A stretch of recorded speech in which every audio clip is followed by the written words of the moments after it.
اب اس کے ساتھ ہی ناظرین آگے بڑھتے ہوئے آپ کو بتائیں کہ تھانہ سودرا پولیس کی منشیات فروشوں کے خلاف تابر توڑ کارروائیاں جاری ہیں۔ بدنام زمانہ منشیات فروش عاطف عرف گوگی ملزم گرفتار کر لیا گیا ہے۔ اسی حوالے سے مزید بتا رہے ہیں ہمارے نمائندے رفاقت علی۔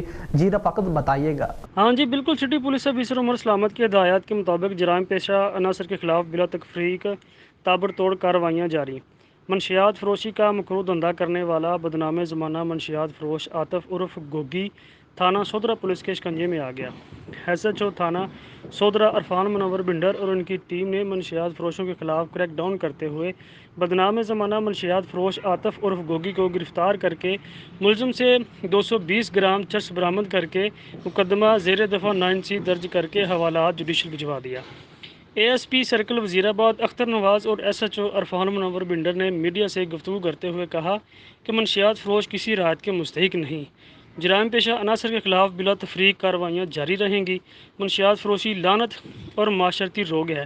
منشیات نوجوان نسل کے مستقبل کی قاتل ہے۔ جو بھی منشیات فروشی میں ملوث پایا گیا سیدھا جیل جائے گا۔ منشیات فروشوں کے خلاف کریک ڈاؤن جاری رہے گا۔ جی